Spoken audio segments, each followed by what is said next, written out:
Behold, the new Balenciaga Ultrapace Gel Prime Knit sneaker. But before we get going, I've looked into it and a very tiny percentage of you are actually subscribed to the channel. So it doesn't cost you anything. If you like the content I make, just click that subscribe button and I thank you profusely. Today, we're going to talk about an underground brand, a real under the radar, up and coming brand called Gucci. Oh, you've heard of them? Great, so we can skip this whole intro I wrote. Let's see, yada. Okay, here we go. I know some people have a general thing against high luxury sneakers, but that's just because they quite rightly hate rich people. Looking at it objectively though, Gucci has turned the ship around. Well, it's Gucci, so I guess it really turned the mega yacht around. Before Alessandro Michele came on as creative director, Gucci sneakers were in a pretty similar place to all other luxury brands. That is to say, they didn't really understand them, and they kind of looked like what you'd get if you asked the Queen of England to design a subway train.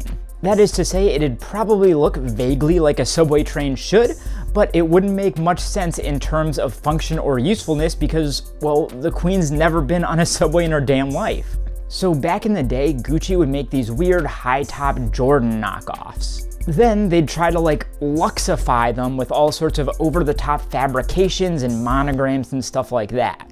The low tops in tennis sneakers were marginally better because of course tennis is a higher class sport than disgusting street vermin basketball, but they still weren't good. But like I said, that all changed after 2015 when Michele came on and really modernized the whole brand. He was the first guy that had the balls to tell the Queen, "Hey, your train looks kind of weird, Your Majesty, let me take a crack at it." And since then, he's honestly been on fire, like NBA Jam on fire style, okay? And listen, I respect your time.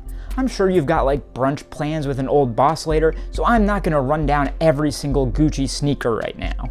I mean, God, we're not even at the point of the video yet. I'm so sorry, soon I promise. I am just gonna give you a few greatest hits though. They've got the Flash Trek, which is totally unique among luxury sneakers, completely its own thing. It's a cool retro hiking silhouette that's luxe but also techy and casual at the same time. And then of course there's the Righton, Gucci's hit chonker, and Britney Spears' Hit Me Baby One More Time level hit. Those things were huge. Some people weirdly accuse it of being a Balenciaga Triple S knockoff, but no more than every other luxury brand's chonker sneaker. Sure, it's got the exaggerated sole, but the retro style is so different that it's not even really a comparison. Finally, they also did the Ultrapace, their take on a running sneaker. Again, it's a retro style, but in my opinion is kind of the weakest of the bunch. But they are again totally unique and very much within the Gucci design universe, so I can't hate them too much. But now they've come up with a new edition of the Ultrapace called the Ultrapace-R, and it is just as unoriginal as its name.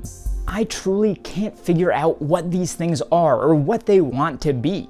They're a mishmash of maybe a half dozen styles by other luxury and mainstream brands, a true schizo sneaker if I've ever seen one. So let's break this thing down piece by piece and reverse engineer this Frankenstein's monster of a shoe. The first thing that jumped out at me immediately was that the entire silhouette screams Balenciaga. Edvard Munch levels of scream. That guy. The entire shape has that ribby musculature vibe that Balenciaga has been doing for years. It started with the Track, then the Tyrex, then the Drive, and even their brand new go-go gadget spring-loaded shoes. They all look super similar to these Ultrapace-Rs. Just look at these side by side. It's like a before and after weight loss photo. The rubber detailing also calls to mind design elements that Asics has been using for literal decades. The Asics design is old enough to be this design's father, for Christ's sake. And then you've got that kind of stripy knit upper, which is a lane that has been pretty much completely taken over by Adidas and their Prime knit up until now. Of course, no one has ownership over the idea of a knit, but for a $900 sneaker, you'd hope for at least a little bit more originality, This next one is a little more out there, like it's a bit more of just a personal observation that I noticed, but the ankle closures on these Ultrapace-R sneakers really remind me a lot of Alexander Wang's collaborations with Adidas, speaking again of the three stripey boys. And if you thought we were done, no, might want to push those brunch plans. Because finally, instead of lacing, these shoes have a wire dial knob at the tongue. In form, if not in function, these look identical to the Reebok Instapump Fury, which is what the ladies called me in college. Anyway, this has, I suppose, been just a long-winded way of saying that the new Gucci sneaker is unoriginal and just a big bummer. But hey, I'm a YouTuber, I need that content, need those clicks, baby, make that Skrilla, boy!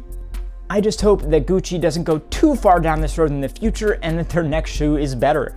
Because I am a Gucci stan, full-on Marshall Mathers OG Gucci stan, I'm telling you. And Gucci just put out this really cool sneaker garage virtual reality app. It's got all these wild shoe designs, but instead of actually making them and putting them out, they just put them in an app because, 2020. So maybe it's time to get out of the matrix, put some of those out in the real world, and let Agent Smith, bullet time obliterate these Ultrapace-Rs. That was a deep cut for me, by the way. I haven't watched The Matrix in like 15 years. Anyway, let me know what you think of these new Gucci sneakers in the comments. Take a look at the other video on screen here, subscribe to my channel, like this video, and I'll see you next time.